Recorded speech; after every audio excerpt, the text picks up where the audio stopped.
तो मैं आज एक घटना का जिक्र इस संदर्भ में करना चाहूंगी कि हमें भी उस घटना से कुछ प्रेरणा लें।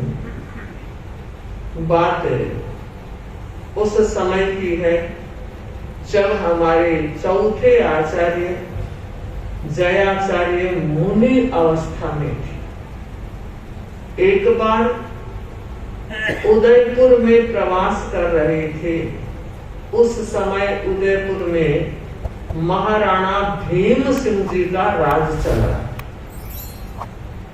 उनका एक क्रम था, हर अमावस्या को सवारी निकालते थे और उस सवारी की साज सज्जा को देखने के लिए पूरे मेवाड़ के लोग उमड़ते थे। हर महीने की सवारी का रूप अलग अलग होता था।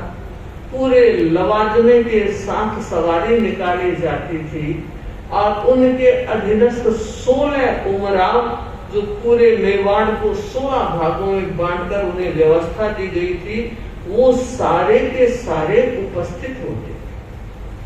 और विशेष बात यह है कि 16 के 16 उमराव की पोशाक महाराणा के जैसी होती थी, तो उनको देखकर पता नहीं लग सकता था कि महाराणा कौन।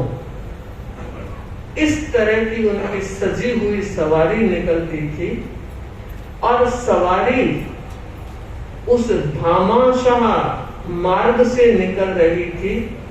सिंधी मार्केट आज भी है, भामाशाह मार्ग आज भी है और पंचायती के नोरे में संतों के साथ मुनि जीत भी विराज रहे थे। राजा की सवारी निकली।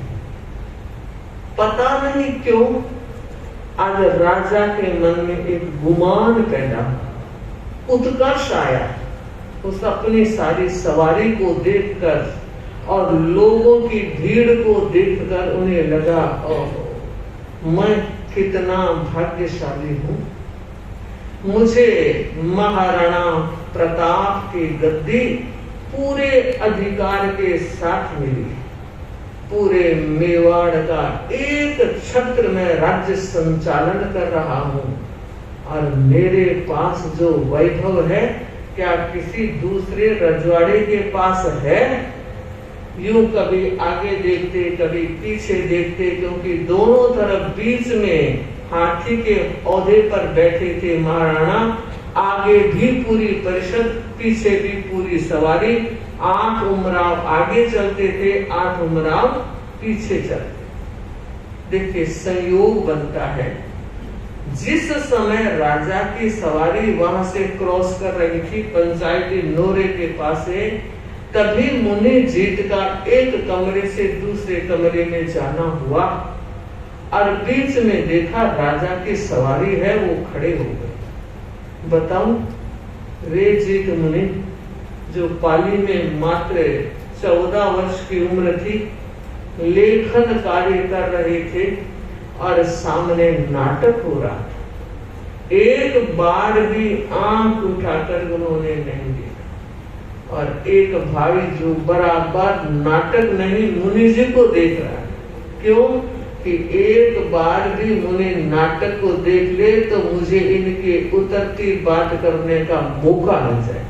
देखिए लोग होते हैं, अपनी नजर होती है, अपनी सोच होती है, हम किसी की सोच को नहीं बदल सकते। रास्ता दिखाया जा सकता है, उसके बाद भी कोई उल्टे रास्ते चले तो दिखाने वाला क्या करे? उसका काम था बताना, चले तो। बंधु पूरा नाटक होने के बाद उस व्यक्ति ने कहा, रे अपन लोग तेरा पंथ के नियम को सोचते हैं, हिला देंगे, लेकिन 100 वर्ष की नींव तो पक्की। जिस धर्म संघ का एक छोटा सा साधु भी इतना आत्मार्थी और आत्मस्थ है, तो बंधु एक बार ओमरम होना चाहिए और कामना करनी चाहिए ऐसी स्थिरता हमारे भीतर भी अवतरित हो कि हम आत्म साधना में इतने लीन बन जाए। वो जीत मुनि खड़े हो गए और कहते हैं, महावत की नजर पड़ी कि सामने संत खड़े, तो महावत ने महाराज से कहा, नजर दौलत मेहरबान दीनानाथ, देखे सामने संत खड़े। और बंधु महाराणा ने हाथी पर बैठे हुए हाथ जोड़े। दूरी ज्यादा थी, बातचीत हो नहीं सकती थी, हाथ जुड़े तो दिखाई दिया। आप उधर लास्ट वाला भी भाई हाथ जोड़ेगा तो मुझे दिखाई तो देगा कि भाई कोई वंदना कर रहा है। बोल ना सकूं मगर इससे तो पता लग जाएगा कि भाई हमारी वंदना स्वीकार हो गई। तो महाराणा ने हाथ जोड़े और मुनि जी ने हाथ ऊंचा किया। जब हाथ ऊंचा किया तो महाराणा ने सोचा मुझे आशीर्वाद दे रहे हैं। महाराणा ने एक इशारा किया था, यूं। क्या इशारा?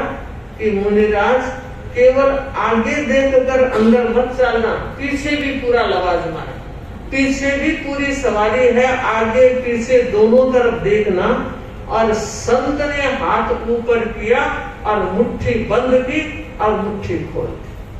और बंधु जैसे ही वो मुट्ठी खोली, लगता है बहुत ज्ञानवान थे भीमसेन जी।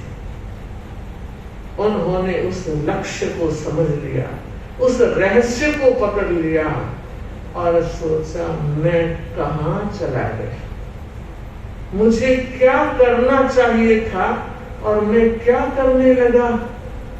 इस सवारी को देखकर आत्मोत्कर्ष की तरफ चला गया। अरे ये कितने दिन की माया है। जब तक ये सांस की पवन चली है, मुट्ठी बंद है, और सांस रुकी, मुट्ठी खुली, फिर कोई बंद नहीं कर सकता। बंद वे राजमहल में आए। राजमहलों में 13 पंथी श्रावक, मोक जी खिमेश्वरा, वो ड्योढ़ी की ड्यूटी थी, बड़े विश्वस्त थे महाराणा के। उन्होंने जब मुजरा किया तो महाराणा ने कहा, जाओ एक काम करके आओ, पंचायती नोरे में संत विराज रहे हैं, उनको मेरी दंडोत कहना और यह कहना कि आपने बड़ी कृपा की, आभार जताना, कृतज्ञता व्यक्त करना कि ऐसा ज्ञान मुझे और दे। मोक जी ने पूछा, आप कब गए और संतों ने कब ज्ञान दिया? इस बात को रहने। और चले गए। वहां जाकर संतों को पूछते हैं कि महाराणा ने वंदना की, आपने उनको कुछ ज्ञान दिया? संतों ने कहा, नहीं भाई, ना तो कोई वंदना हुई, ना कोई ज्ञान दिया लिया गया। इतने में बाहर पधारे हुए मुनि जीत पधार गए और यही बात मोक जी ने उनसे पूछी तो कहा, हाँ हमारा संवाद हुआ। तो पास बैठे संत ने सोचा, वो न हो महाराणा रात को आए हैं। राजे लोग वेश बदलकर रात को घूमते थे। तो उन्होंने कहा, जीत मुनि, मैं तो थारे कहीं सुते हो, मन तो जगा लेता, मैं भी देख। और मोक जी ने पूछा, महाराज बता तो दो। उन्होंने इतनी कृतज्ञता व्यक्त की है तो आपने कब और क्या ज्ञान दिया? तब सारी बात बताते हुए उन्होंने कहा, बस मैंने इतना ही कहा, महाराज फूलो मत, ये सांसों का कारवां जिस क्षण रुका, जयराम से। और उन्होंने समझ लिया, मुट्ठी बंद करके खोली। तो कहा, उन्होंने निवेदन करवाया है कि मुझे और भी ज्ञान देने की कृपा करें। अच्छा, चलो महाराजा ने निवेदन किया है तो मोक जी आप पोस्टमैन हो, मैं जो कुछ कहता हूँ वहां तक पहुंचा देना और वो जो कुछ कहे मुझे बता देना। ठीक है महाराज। तो कहा, मैं 4 प्रश्न पूछता। मेरा पहला प्रश्न, महाराणा से पूछना, आप कौन है? वो ने कहा, मरा गया। अगर कोई राजा को ये पूछे कि संत ने कहा आप कौन है, तो क्या राजा ये नहीं सोच लेगा कि मेरे राज्य में रह रहे हैं और मेरा नाम नहीं जाना? नाराज हो जाएंगे। महाराजे नाराज हो जाते हैं तो मुश्किल हो जाता है। तो कहा नहीं, मेरा प्रश्न उनका उत्तर आपको कुछ सोचना है। ठीक है महाराज। दूसरा प्रश्न, आप कहां से आए? कि महाराज ऐसा कोई ज्ञान होता है? महाराजा कैसे बताएंगे आप कहां से आए? कि नहीं, आपको सोचने की जरूरत है। ठीक है, उत्तर दिया, प्रश्न दिया। तीसरा, आप क्या कर रहे हो? कि महाराज राज कर रहे हैं। कि नहीं, आपको कब पूछा? चौथा प्रश्न, आप कहां जाओगे? का महाराज कलेजा तो धक धक करता है, कहीं बात उल्टी पड़ गई तो। बंधु, ये समय का फिर होता होगा। बात सही कही जाती है, कोई सही लेता है, कोई सही ना भी ले। अपना अपना विचार और अपनी अपनी सोच, तो आपको सोचने की जरूरत है। मोक्ष जी वहां जाते हैं और कहते हैं कि महाराणा, आपके लिए मुनि जी ने 4 प्रश्न भेजे। बताओ भाई। पहला प्रश्न है, आप कौन है? फिर कौन? महाराणा ने सोचा, मेरे राज्य में रहने वाला मेरा नाम न जाने यह हो नहीं सकता। कोई गहरा प्रश्न है, आपसे पूछो, आप क्या जवाब दोगे? आप कौन है? आप अपना परिचय ही दोगे, ये सच्ची बात है। और इसी परिचय से हम जी रहे हैं। महाराणा ने कहा, जाकर मुनि जी को कहना, मैं अविनाशी आत्मा हूं, मेरा यहाँ स्थिर डेरा नहीं है। आज तक बहुत बदले हैं और न जाने कितने बदले होंगे, मगर मेरा यह रूप हमेशा रहेगा। मेरी आत्मा जो चेतनामय है, जो अजर अमर है, अविनाशी है, वो बनी रहेगी। ठीक है। दूसरा, आप कहां से आए? तो महाराणा ने कुछ गंभीर होते हुए कहा कि देखो, जहां से वो आए हैं वहीं से मैं आया। कैसे? कि पिछले जन्म में उन्होंने भी साधना की होगी और मैंने भी साधना की, तप तपा है।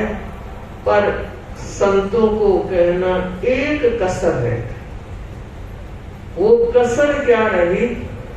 अगर वो कसर ना होती तो मैं आज संतों के साथ होता, पर मेरी आत्मा भटक गई। ऊंचा स्थान मिला है, सब कुछ मुझे मिला है, पर योगी आत्मा महात्मा से परमात्मा तक पहुंचने वाली बीच में रुक गई। ठीक उत्तर दिया।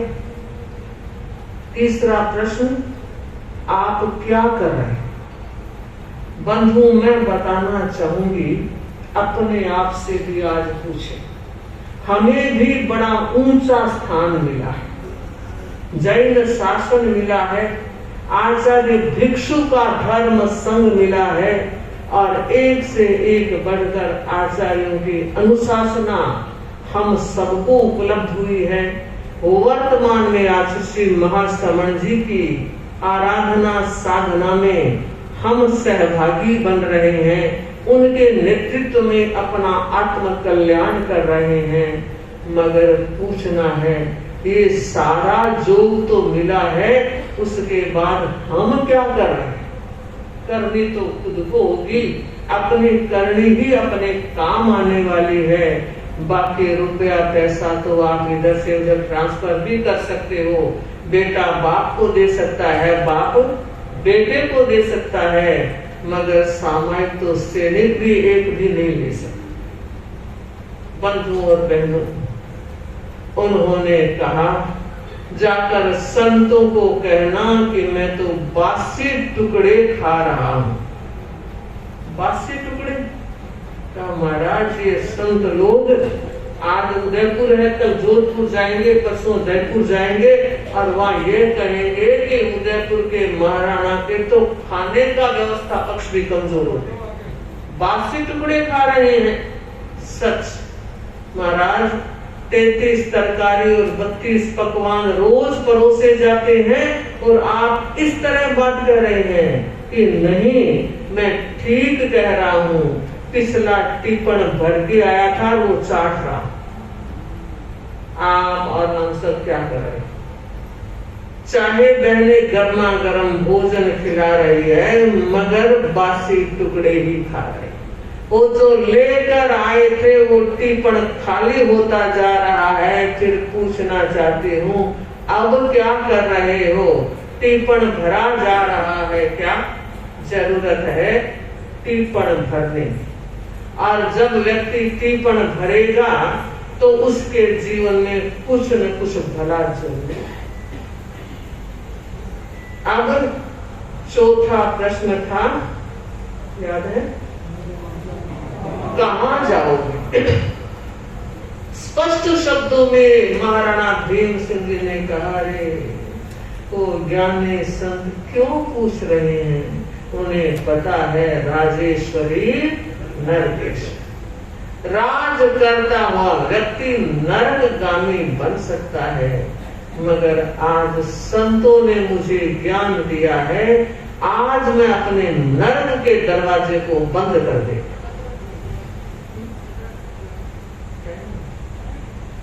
और मुझे लगता है कि मैं आज 3 संकल्प करूंगा। उन 3 संकल्पों के द्वारा मेरा नरक गमन हो जाए। पहला संकल्प किया कि आज के बाद मांसाहार का त्याग। दूसरा संकल्प किया आज के बाद शिकार खेलने का त्याग। और तीसरा संकल्प किया कि अंतिम अवस्था को छोड़कर ऐसा ही कोई केस आ गया कि जहां मुझे करना पड़े, मजबूरी हो, बाकी मैं किसी को फांसी की सजा नहीं।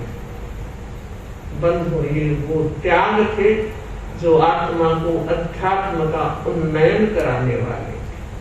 बंधु, मैं ये पूछना चाह रही हूँ, आप लोग भी चिंतन करें, विचार करें कि ये सब करने का अनुकूल अवसर तो हमें उपलब्ध हुआ है, उसका उपयोग आत्मा की उन्नति विकास में हम कितना करते हैं?